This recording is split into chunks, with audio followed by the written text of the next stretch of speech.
एक इंडस्ट्री मंत्री होने के नाते आपको बिल्कुल स्पष्ट रूप से मैं बता सकता हूं, जो चीज हमने करी है उसको समझिए और उसकी वैल्यू आप देखिए। इतने डिटेल में मैं नहीं जाऊंगा कि बहुत चुनौतीपूर्ण समय के अंदर भी हमने राइजिंग राजस्थान कराया, छोड़िए उसको। मैंने शुरू से अपने विभाग को कहा था कि एक कार्यक्रम करवाना एक अलग चीज होती है, लेकिन उस कार्यक्रम के अंदर जो एमओयूज आते हैं उनको धरातल पे उतारना वो एक अलग चीज होती है और सबसे महत्वपूर्ण चीज होती है। उसके लिए हमें होमवर्क करना है और हमने होमवर्क उसी समय करना शुरू कर दिया था। हमने एक आईटी का ढांचा बनाया है। आप कभी आइए, इंडस्ट्री दफ्तर आइए, उद्योग भवन आइए, एक पूरा का पूरा एक फ्लैंक है दफ्तरों का, वो खाली पड़ा है। आइए आप देखिए। जब मैं वहां गया तो मैंने कहा ये पूरा फ्लैंक ये दफ्तरों में खाली कैसे पड़ा है? बोला साहब ये सिंगल विंडो क्लियरेंस का वो है।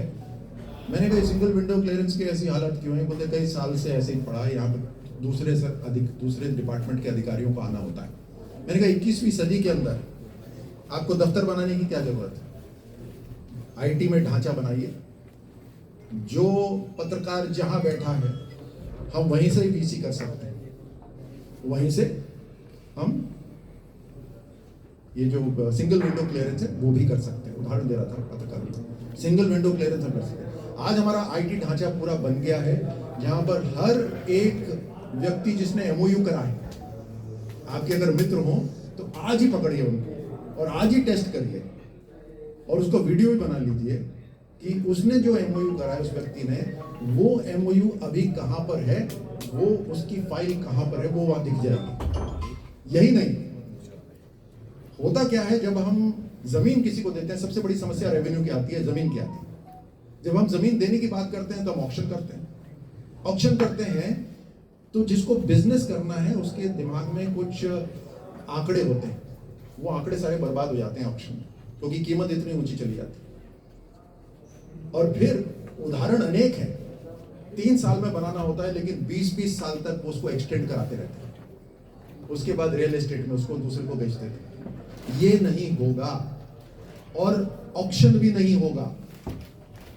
जिसने एमओयू करा है उसको वो अगर यकीन दिला दे कि वो काम कर सकता है, उसको कौन सा प्लॉट चाहिए।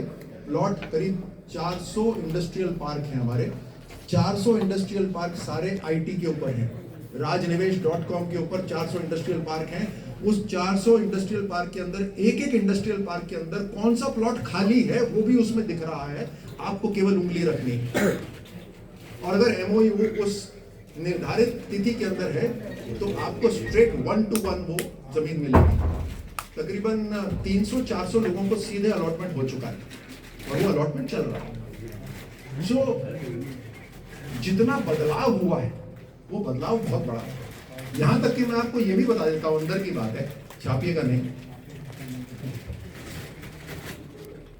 लाइव चल रहा है।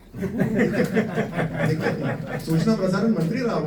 छापने के लिए मना कर रहे हैं, लाइव बोल रहे हैं इसलिए कह रहा हूँ, क्रॉस हो रहा है।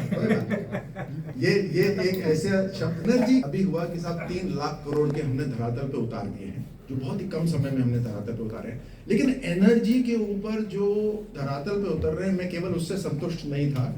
मैंने अपने अधिकारियों को कहा कि नॉन एनर्जी भी मेरे को दिखाओ, क्योंकि नॉन एनर्जी के अंदर जो एम्प्लॉयमेंट जनरेशन होता है वो ज्यादा होता है।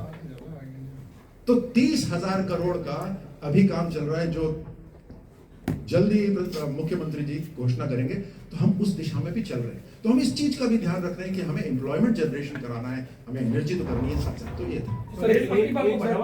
अब आखिरी 2 सवाल सर एमओयू की बात जो आप कह रहे हैं ना, तो अभी कुछ ऐसे इंडस्ट्रियलिस्ट हैं जिनके खुद के भूखंड हैं और 2024 में एमओयू हुआ, उसके बावजूद अभी भी उनको स्वीकृति के लिए धक्के खा रहे हैं। वो क्या कहना है सर आपका? आप केसेस ले आइए जी। ऐसे सवाल का तो यही अच्छा जवाब है, आप मेरे पास केसेस ले आइए, उन सबको इकट्ठा करके मुझसे मिलाने ले आइए। मैं अभी कह सकता हूं मैं 50% की समस्या वही समाधान कर दूंगा। और आपके माध्यम से जो सुन भी रहे हैं वो आइए, जिसको व्यक्तिगत समस्या आइए उसको इंडस्ट्रियल कराए। उसका इरादा यही था कि जो पुरानी इंडस्ट्रियल एरिया है जो शहरों के बीच में है, अब उसको तब्दील करना है हमें, और उसका सही लैंड यूटिलाइजेशन, जिससे जो खरीदार है, जो काम कर रहा था, उसको भी नुकसान नहीं हो, जनता का भी लाभ हो, सरकार का भी लाभ। लैंड वैलिडेशन एक्ट वो कमेटी के पास चला गया वापस, लेकिन हमारी कोशिश पूरी है कि जो पुराने इंडस्ट्रियल एरिया है जहां पर वेयर हाउसेज चल रहे हैं उनको किस तरह से अभी संचालित करा जा सकता है।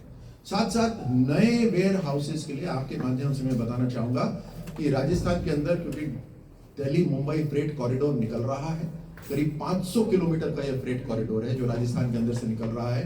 उस 500 किलोमीटर में फ्रेट कॉरिडोर के दोनों तरफ 150 किलोमीटर का जो एरिया है वो इंडस्ट्रियल पार्क के लिए, लॉजिस्टिक पार्क के लिए बिल्कुल सही है, उपलब्ध है। तो देश की, दुनिया की कंपनीज आज वहां पर आ रही हैं, तो हम इसको बढ़ावा सर, 11 साल की आपने बात की, एक बार भी मणिपुर